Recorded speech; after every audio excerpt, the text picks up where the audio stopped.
Hello and welcome to my end of year 2024 update on daily driving Sailfish OS Linux on a cell phone. This one being a Sony Xperia 10 III, which I believe is the best officially supported phone for Sailfish OS. There's also unofficially supported devices such as the Pine phone, although that's not going to be as polished as the officially supported devices such as this one. But even though it's officially supported, it still has some weird issues, and I think some of those are due to being in the US and using a US carrier, or this is meant for Europe. So to start off with, I'll go with a thing which I don't know if it's due to T-Mobile or Sailfish OS, maybe the phone itself, but MMS does not work.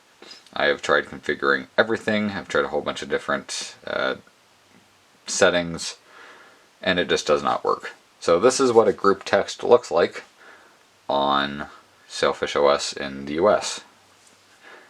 As you can see, it doesn't work. I just get a bunch of things that say problem.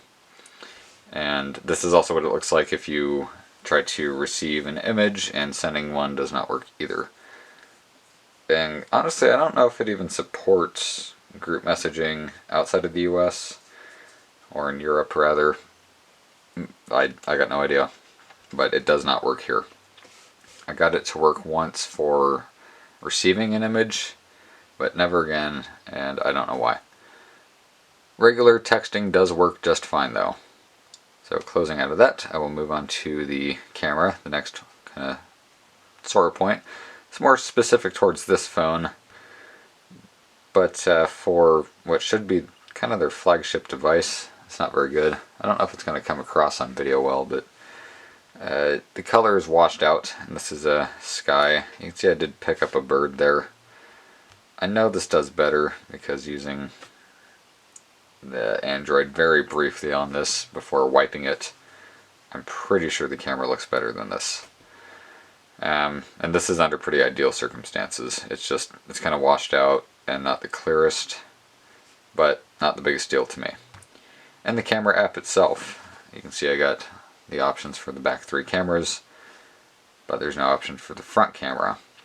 Now you can change that using a terminal command, and actually by default you get access to either the standard lens on the back and the front camera, but either using the terminal or this little third-party app here, which I added to the drop-down menu, you can change that.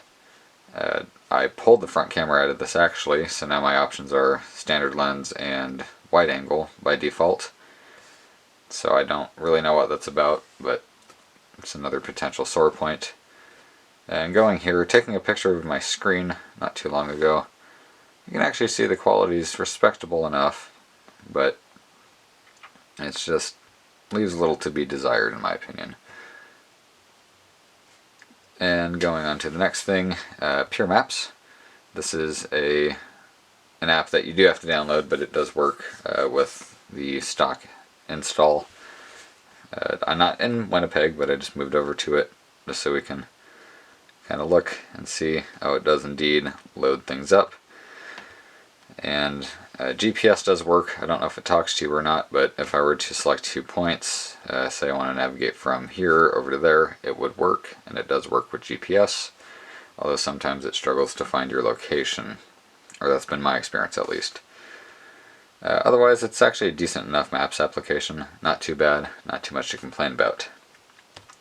Another issue here is, you can see I have Prefer 5G selected under the network,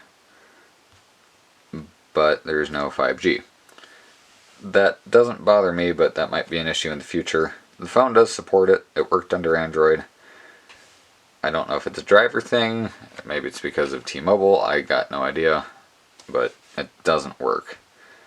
Another annoyance is when using VoLTE, you don't have the outgoing ring going on, so you don't always know if you're actually calling someone until the call either drops or they pick up or you get sent to voicemail.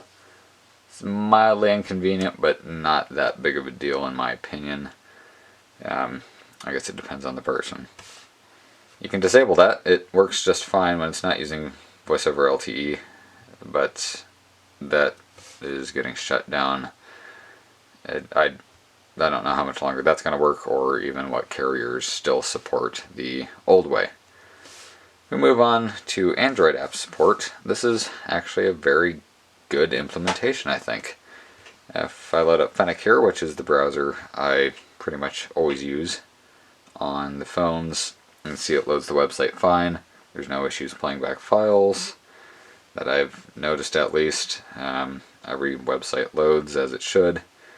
No weird hiccups. It's nice and smooth. There's nothing to complain about on that front.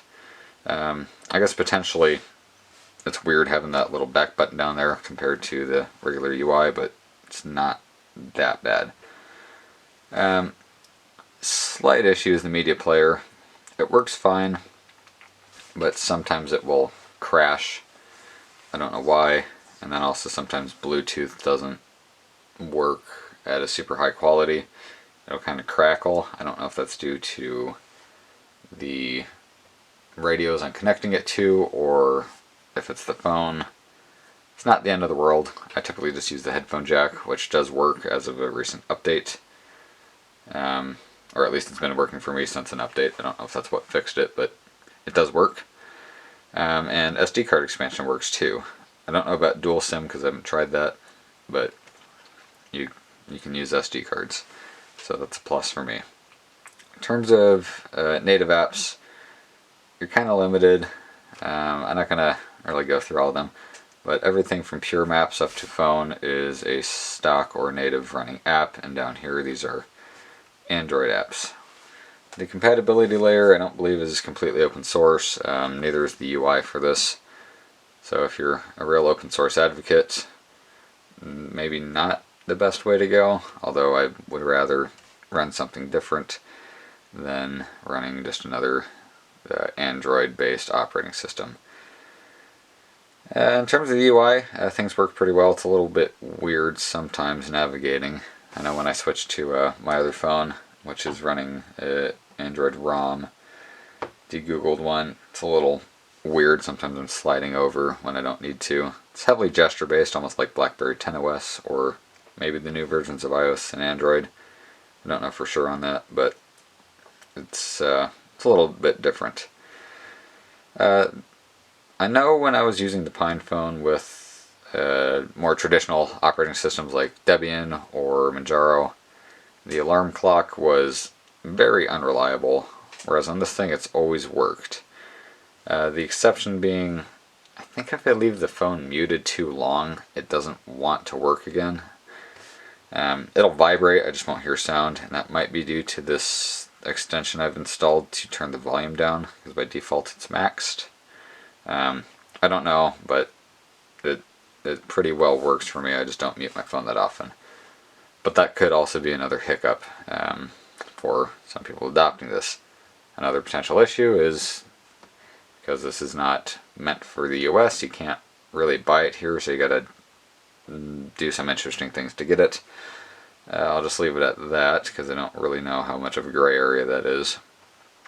So I'm sure you could find out by going to, I don't know, the forums online. And you can do Linux stuff on this. I don't seem to be having the greatest of luck with using Zipper on here, but I think if I run this traditional command, yes, you can see that works fine. You do have root access too if you enable it in these settings. It's a true Linux based operating system. I believe this is using Bash. So that's a pretty good feature there. I really don't have any other complaints or much to note about it. Every now and then it'll pop up saying I need to sign back into emails. I think that's just due to Outlook, because Microsoft, I guess. I don't know. But it was working for a while. I don't actually know if it still does, but I don't care about that sort of thing.